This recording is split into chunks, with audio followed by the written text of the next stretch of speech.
আসসালামু আলাইকুম। স্বাগত জানাচ্ছি আজকের বইতে। আজকের বইটি লিখেছেন মেহেদী হাসান। উনি আল জাজিরায় কাজ করেছেন, অন্যান্য আরও জায়গায় কাজ করেছেন। খুবই আ বিখ্যাত বলতে পারি, খুবই বিখ্যাত এবং খুব জনপ্রিয় একজন রিপোর্টার, জার্নালিস্ট। রিসেন্টলি উনি ওনার নিজস্ব যে প্ল্যাটফর্ম সেখানে কাজ শুরু করেছেন। জেইটো অর জেটেইও এরকম একটা নাম। ওনার বইটা হচ্ছে উইন এভরি আর্গুমেন্ট। যেকোনো আর্গুমেন্টে কিভাবে জিতবেন সেটাই উনি দেখিয়েছেন এই বইতে। যদিও সব আর্গুমেন্টে জেতা যায় না বা আমরা জিততে চাইও না, বাট তারপরেও ডেফিনেটলি এখানে আমরা যা শিখবো সেটা আমাদের লাইফে আমরা অবশ্যই প্রয়োগ করতে পারবো ইনশাআল্লাহ। Why facts alone don't win.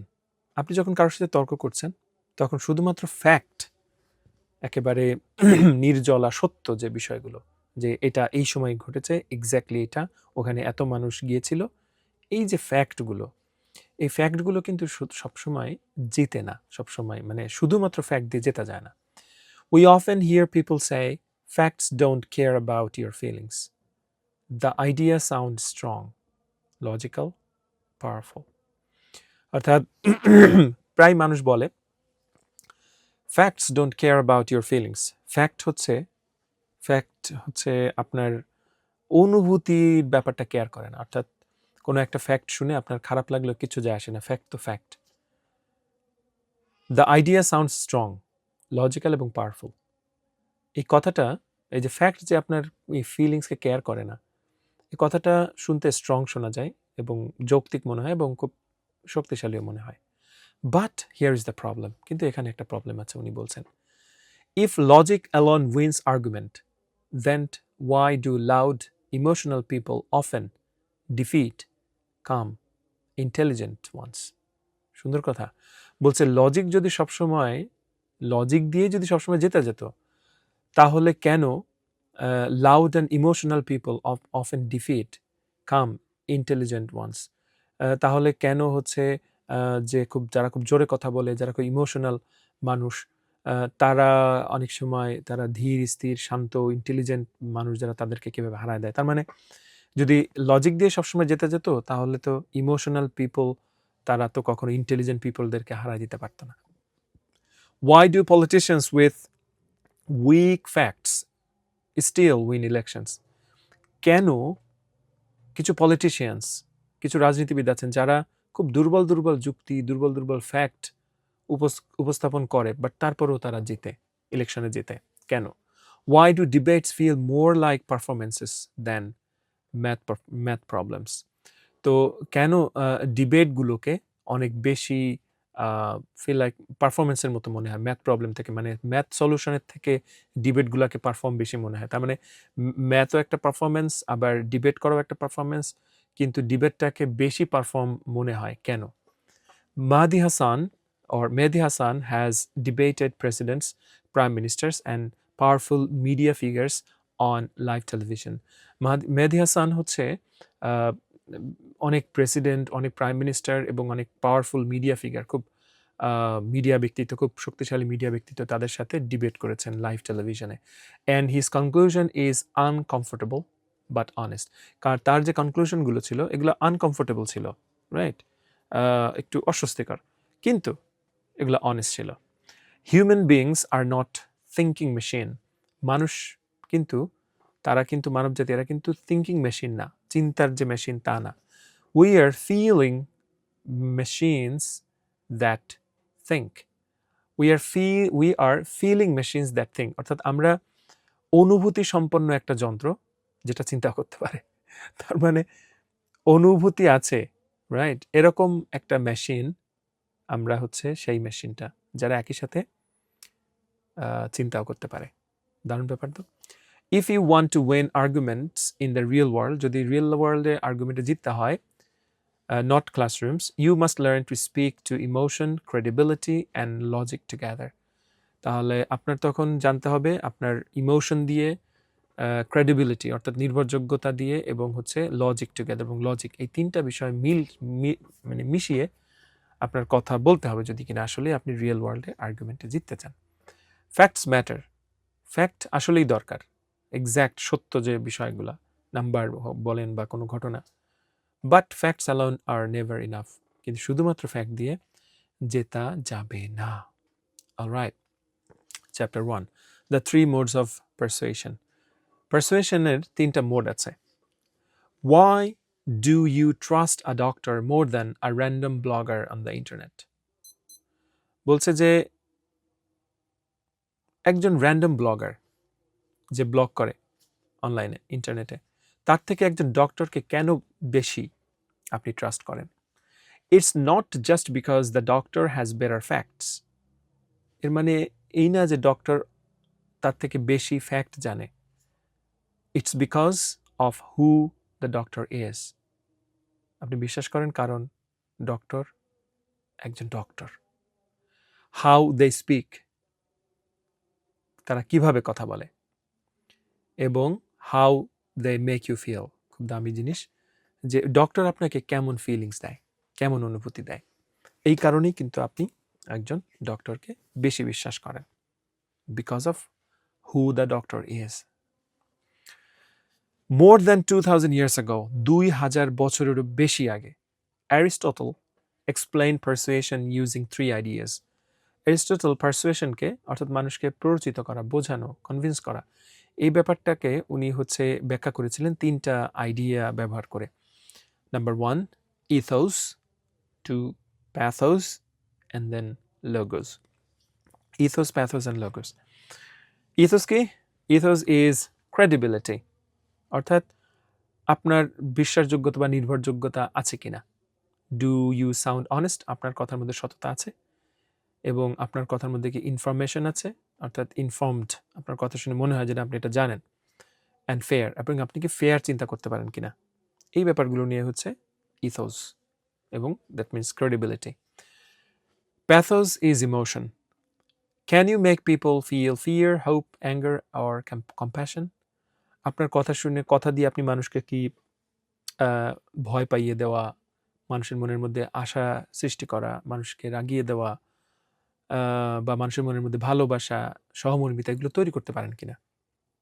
যদি পারেন তাহলে বোঝা যাবে আপনার প্যাথোস রয়েছে, ইমোশন রয়েছে। And logos is logic. These are your facts, data and arguments. Logos হচ্ছে ফ্যাক্ট, এই হচ্ছে ঘটনা, এই হচ্ছে ডেটা, এই হচ্ছে তথ্য, এবং এই হচ্ছে আর্গুমেন্ট। এই 3টা বিষয়। Most people today obsess over logic. বেশিরভাগ মানুষ বর্তমান সময় লজিক নিয়ে অনেক বেশি অবসেস, মনে করেন যে লজিক্যালি কথা বলতে পারলে সব হয়ে যাবে। They throw statistics at their opponents and feel confused when nobody listens. তারা তাদের অপোনেন্ট, যে প্রতিপক্ষ, তার মুখের উপর স্ট্যাটিস্টিক ছুড়ে দেন যে এইটা হইছে অমুক সময়, অমুক সময় এইটা হইছে, এটা পারছে, ওটা পারো নাই, বা অমুক ঘটনা এইভাবে ঘটছে। কিন্তু যখন দেখা যায় তাতে কাজ হয় না, তখন তারা কনফিউজ হয়ে যায় যে কেমনে কি ভাই, আমার তো মোস্ট লজিক্যাল বিষয়গুলো আমি উপস্থাপন করেছি, বাট তারপরেও কাজ হলো না কেন। Aristotle understood something we forget. Aristotle এই ব্যাপারটা বুঝতে পেরেছিলেন, যেটা আমরা ভুলে গিয়েছি। If people don't trust you or feel connected to you, মানুষ যখন আপনাকে বিশ্বাস করবে না অথবা আপনার সাথে কানেক্টেড ফিল করবে না, they will ignore your facts completely. আমি কথা, তারা কিন্তু আপনার ফ্যাক্ট, সেটা যতই গ্রহণযোগ্য বা যতই সত্য হোক না কেন, তারা সেটা নিবে না। Okay, imagine a doctor saying the vaccine reduces death by 90%। কল্পনা করুন একজন ডক্টর, উনি বলছেন যে এই ভ্যাকসিন নিলে 90% ডেথ, মানে মৃত্যুর সম্ভাবনা 90% কমে যাবে, 90% কমে যাবে। Now imagine the same doctor saying, yesterday I treated a father of 4 who refused the vaccine. He didn't survive. My goodness. ধরেন সেই একই ডক্টর, উনি বলছেন, ধরেন যে গতকালকে আমি 4 সন্তানের এক বাবা, তাকে এটা দিতে চাইলাম ভ্যাকসিনটা, তিনি নিতে চাননি, তিনি বাঁচেন উনি। বুঝতে পারছেন ব্যাপারটা? বোথ স্টেটমেন্টস আর ট্রু, দুইটা ঘটনাই ধরেন সত্য, অনলি ওয়ান চেঞ্জেস বিহেভিয়ার, এবং জাস্ট এই দুইটার মধ্যে দুইটাই সত্য, দুইটাই ফ্যাক্ট, বাট এর মধ্যে একটা আপনাকে বাধ্য করবে আপনার বিহেভিয়ার চেঞ্জ করতে। তার মানে আপনার সামনে যদি এরকম বলা হইতো, তাহলে প্রথমটা শোনার পর আপনি ভ্যাকসিন নিতেন বা না নিতেন 50-50 চান্স মেবি, কিন্তু যখন পরের ঘটনাটা শুনলেন, উনি বলছেন যে দিতে চাইছিলাম, উনি নেয় নাই, পরে মারা গেছে, সাথে সাথে আপনি বলবেন যে আমাকে এখনই দাও ভ্যাকসিনটা, রাইট? তার মানে ব্যাপারটা এরকম। তাহলে কি শিখলাম আমরা চ্যাপ্টার 1 থেকে? Facts persuade only after trust and emotion are established. বলছে ফ্যাক্ট তখনই পারসুয়েট করে only after trust and emotion are established, যখন আপনি ইমোশন, ট্রাস্ট এবং ইমোশনগুলো যখন আপনি তৈরি করতে পারবেন মানুষের মনে, তখন তাদের সামনে ফ্যাক্ট তুলে ধরলে তখন কাজে আসে। শুধু ফ্যাক্ট দিয়ে কাজ হয় না। Chapter 2, the myth of pure logic. একেবারে পিওর লজিক, এটা যে একটা মিথ, হ্যাঁ, মানে এটা একটা অবাস্তব বিষয়, সেটা জানবো। Many people believe emotion is the enemy of reason. অনেক মানুষ মনে করেন যে emotion is the enemy of reason, মানে কোনো একটা কারণের পেছনে শত্রুই থাকে হচ্ছে ইমোশন, মানে ইমোশন হচ্ছে শত্রু। That if we could remove feelings we would become perfect logical thinkers. আমরা যদি আমাদের ভেতর থেকে ইমোশনকে দূর করে ফেলি, তাহলে আমরা একটা পারফেক্ট লজিক্যাল থিঙ্কার হতে পারবো, যারা খুব আবেগবর্জিত হয়ে তারা চিন্তা করতে পারবে। ওকে, সায়েন্স শোজ দ্য অপোজিট। কিন্তু বিজ্ঞান উল্টা কিছু দেখাচ্ছে, বিপরীত কিছু দেখাচ্ছে। নিউরোসায়েন্টিস্টস Antonio Damasio studied patients whose emotional brain circuits were damaged. তিনি স্টাডি করে দেখলেন যে সেই সব পেশেন্টদের স্টাডি করলেন যাদের ইমোশনাল ব্রেন সার্কিটস, অর্থাৎ ব্রেইনের যে অংশটা ইমোশনকে নিয়ন্ত্রণ করে সেই পার্টটা ড্যামেজ, এরকম মানুষদের নিয়ে স্টাডি করলেন। This people didn't become smarter. এই মানুষগুলো কিন্তু অনেক যে স্মার্ট তা না, দে বিকাম প্যারালাইজড, তারা বরঞ্চ প্যারালাইজড হয়েছিল। They couldn't make simple decisions. তারা সিম্পল ডিসিশন নিতে পারতো না।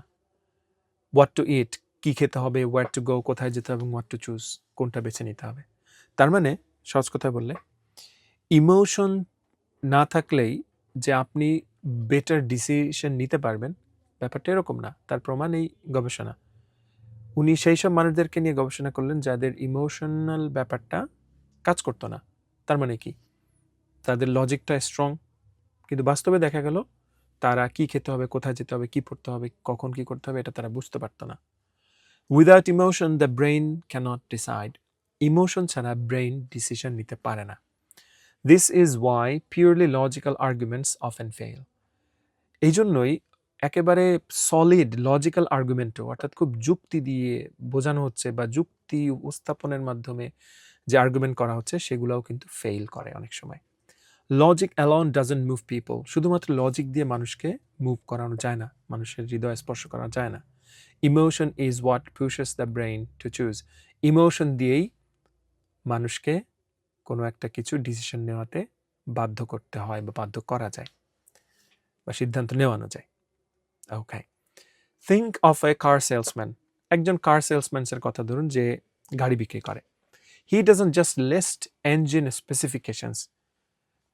তিনি যে শুধুমাত্র গাড়ির ইঞ্জিনের খুঁটিনাটি সব কিছু যে লিস্ট করে রাখেন, যে কোন ইঞ্জিনে কত দূর যাবে, কোন ইঞ্জিনের কী নাম, কোন ইঞ্জিনের পাওয়ারফুল, কতটা মানে কি বলবো এটাকে, পাওয়ার, তারপর হচ্ছে কোন ইঞ্জিনের জন্য কতটুকু তেল লাগে, শুধুমাত্র এগুলো যে করেন তা না। He puts you in the driver seat. তিনি আপনাকে ড্রাইভারের সিটে বসান। আপনি যদি গাড়ি চালাতে পারেন, ধরেন আপনি গাড়ি কিনতে গিয়েছেন বা দেখতে গিয়েছেন, তিনি আপনাকে ড্রাইভারের সিটে বসায় দেন। He wants you to feel power, comfort and excitement. তিনি আপনাকে ড্রাইভারের সিটে বসায় দিয়ে আপনাকে, আপনার মধ্যে একটা পাওয়ার, একটা শক্তি, একটা আরাম, একটা এক্সাইটমেন্ট, উত্তেজনা তৈরি করতে চান। ইস, গাড়িটা যদি আমার হইতো, তাহলে তো এই যে উত্তেজনা, এই যে পাওয়ারটা, এটা আমারই থাকতো, তাই না?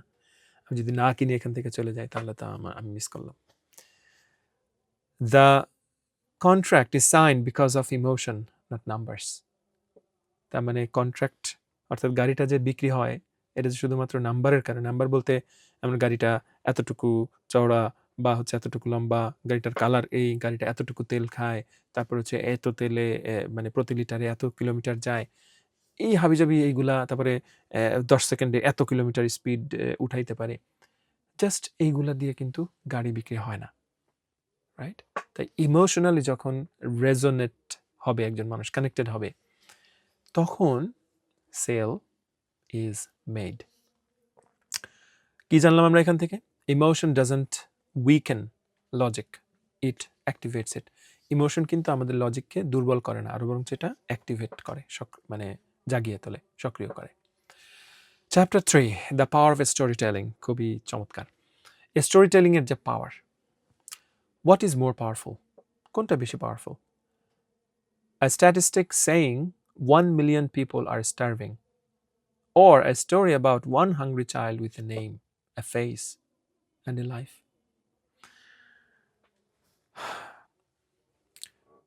একটা পরিসংখ্যান বলছে যে মানে একই ঘটনা দুইভাবে বলা হচ্ছে, কোনটা বেশি পাওয়ারফুল লাগে শোনেন তো। স্টোরি 1, একটা পরিসংখ্যান বলছে 1 লক্ষ মানুষ তারা অনাহারে আছে, না খেয়ে আছে। স্টোরি 2, একটা গল্প বলবো যে গল্পের বিষয়বস্তু একটা ছেলেকে ঘিরে, তার নাম অ্যালেক্স। কি মায়াময় তার চেহারা, কিন্তু সে সারা দিনে মাত্র একটা রুটি খেয়ে বেঁচে থাকে। কোনটা পাওয়ারফুল? অবশ্যই দ্বিতীয়টা।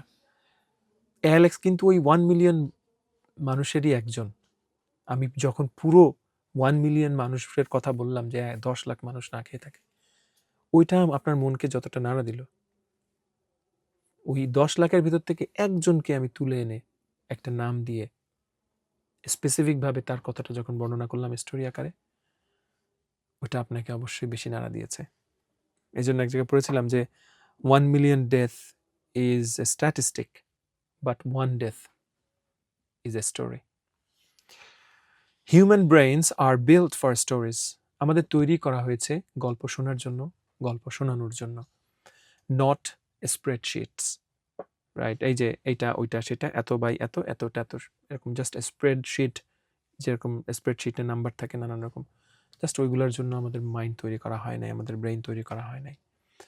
This is called the identifiable victim effect. এটার নাম হচ্ছে আইডেন্টিফায়েবল ভিকটিম ইফেক্ট। এটা একটা effect. We feel more for one visible person than for millions of invisible ones. সুন্দর কথা বলছে। এই এই ইফেক্টটা থাকলে, এই ইফেক্টের কারণে আমরা হচ্ছে লক্ষ লক্ষ মানুষ যাদেরকে আমি দেখতে পাচ্ছি না, তারা না খেয়ে আছে, তারা কষ্টে আছে, এটা শুনলে আমাদের মধ্যে যে ব্যাপারটা তৈরি হয়, তার থেকে একজন মানুষের গল্প শুনলে আরো বেশি আমরা আমাদের মধ্যে আরো বেশি কষ্ট অনুভব করি।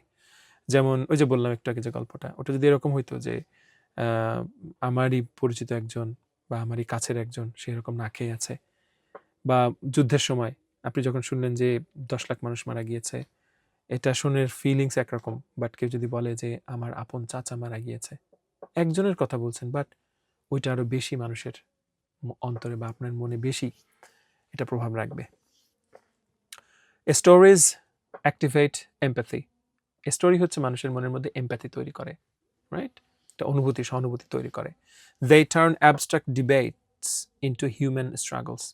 তারা অ্যাবস্ট্রাক্ট ডিবেটকে হিউম্যান স্ট্রাগলের রূপ নেয়, অর্থাৎ যে ডিবেট ধরা ছোঁয়া যায় না সেই বিষয়টাকে হিউম্যান স্ট্রাগলের পর্যায়ে নিয়ে আসে। তারা ফিল করতে পারে একজন মানুষের কষ্ট। If you argue for road safety and say accidents increased by 5%, people will forget it. আপনি যদি সড়কের নিরাপত্তা নিয়ে কথা বলেন এবং বলেন যে দুর্ঘটনা 5% বেড়ে গিয়েছে, মানুষ এটা ভুলে যাবে। কিন্তু যদি বলেন last week a 6-year-old girl named Sarah was killed on this road, people listen. কিন্তু যদি বলেন যে গত সপ্তাহে এই রোডেই 6 বছর বয়সী একটা মেয়ে, স্যারা নাম মারা গিয়েছে। মানুষ সেটা শুনবে, মনে রাখবে। Stories don't replace facts. Story আসার পরে যে ফ্যাক্ট দূর হয়ে যায় তা কিন্তু না। They carry facts into the heart. অসাধারণ। স্টোরির মাধ্যমে ওই ফ্যাক্টগুলোই আমরা আমাদের অন্তরে জায়গা দিই।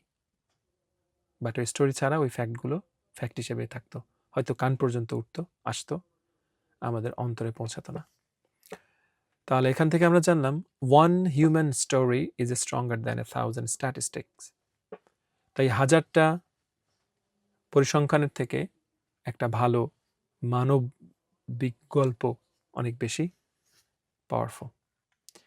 And the last chapter, when attacking the person works. কখন কাউকে অ্যাটাক করলে, অ্যাটাক বলতে অবশ্যই এখানে ফিজিক্যাল অ্যাটাক না, কখন অ্যাটাক করলে কাজ করে। We are taught that attacking a person instead of their argument, called ad hominem, is always wrong. আমাদেরকে শেখানো হয়েছে যে কাউকে অ্যাটাক করে কথা বলা এটা হচ্ছে সবসময় রং। In philosophy that's true. Philosophically দেখলে এটা true. In real debates it's not always realistic. বাস্তবে যে ডিবেটগুলো হয় এখানে কিন্তু আপনাকে অ্যাটাক করতেই হবে। So it's not always realistic যে আপনি অ্যাটাক করবেন না, এটা সবসময় রিয়েলিস্টিক না। So credibility matters. আপনার কথার যদি গ্রহণযোগ্যতা থাকে, নির্ভরযোগ্যতা থাকে, ডেফিনেটলি এটা ম্যাটার করে। ইফ সামওয়ান ইজ বায়াসড, যদি কেউ বায়াসড হয়ে যায়, অর্থাৎ কোনো একটা চিন্তাধারা আগে থেকেই অন্যদিকে ফিক্স হয়ে আছে, করাপ্ট, দুর্নীতিগ্রস্ত হয়, অর হাই অর হিপোক্রিটিক্যাল, অর্থাৎ কারোর মধ্যে যদি একটা মানে এখন একরকম আর একটু পরে আবার আর এক রকম, হ্যাঁ, এরকম যদি থাকে, the audience deserves to know, তখন অডিয়েন্সের কিন্তু এটা জানা উচিত। তার মানে সহজ কথা বললে, আপনি যার সাথে ডিবেট করছেন বা কোনো আর্গুমেন্টের মধ্যে আছেন, সে যদি বায়াসড হয়ে থাকে, যে কোনো এক পক্ষকে বা যে কোনো একটা মতাদর্শকে উনি হাইলাইট করতে চাচ্ছেন বারবার, ইভেন দো ওইখানেও কিছু ভুল আছে, বাট সেটা উনি ইগনোর করতে চাইছেন, এরকম যদি থাকে, আবার ধরেন নিজের সুবিধার জন্য একটা কথা এখন বললাম, পরে আবার আমার অসুবিধার জন্য ওই কথাটা চেঞ্জ করে ফেললাম, এরকম যদি হিপোক্রেসি থাকে, তখন কিন্তু অডিয়েন্সের সামনে সেটা তুলে ধরাটা ওই মুহূর্তে এটা কিন্তু দরকার, এটা অডিয়েন্সরা ডিজার্ভ করে। মেহেদী হাসান বলছেন, if a politician argues for moral values but secretly breaks those same rules, exposing that hypocrisy destroys their credibility.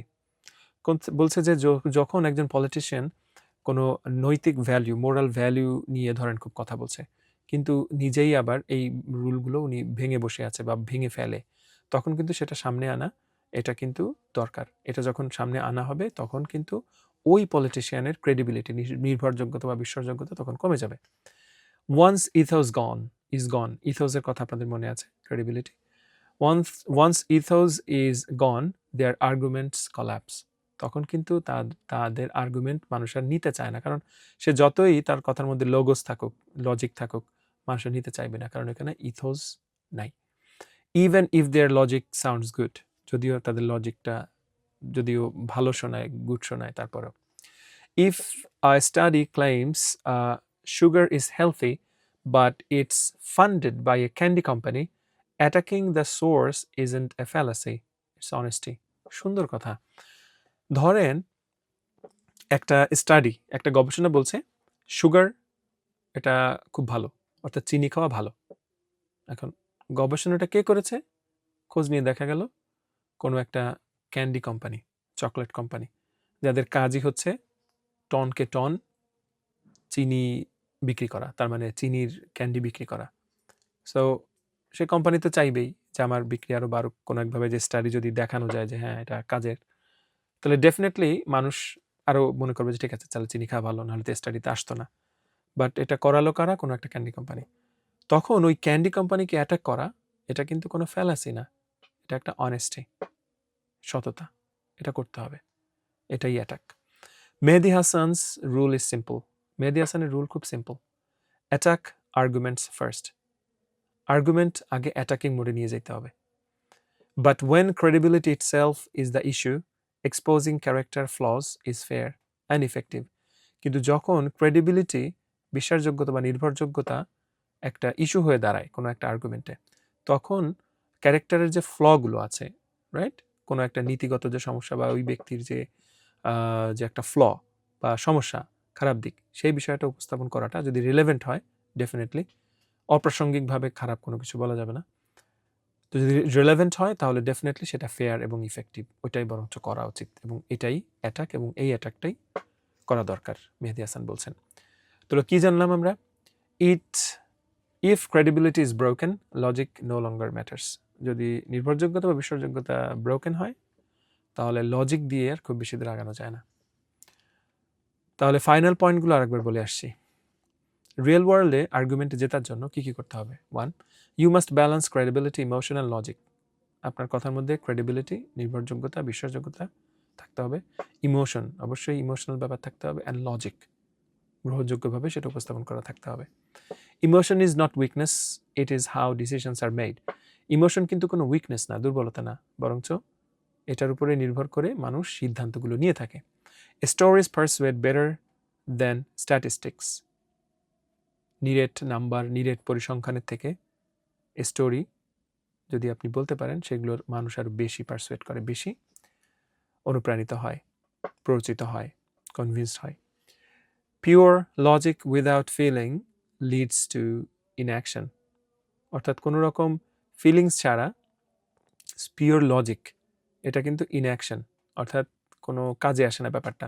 আপনি শুধু লজিক দিলেন, কোনো ফিলিংস দিলেন না, এটা inaction, right? Attacking character is justified one hypocrisy or bias exist.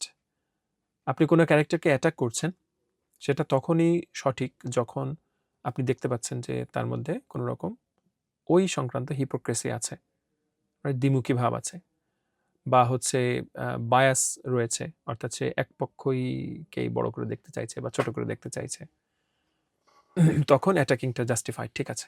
And the last one, winning arguments is about effectiveness not just correctness.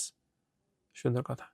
কোনো একটা আর্গুমেন্টে win করা, এটা কিন্তু ইটস অল অ্যাবাউট ইফেক্টিভনেস। তার মানে আপনি কত সুন্দরভাবে, কত কার্যকরীভাবে বিষয়গুলো উপস্থাপন করতে পারলেন, ইথোস, লোগোস, প্যাথোস সব কিছুর সমন্বয়।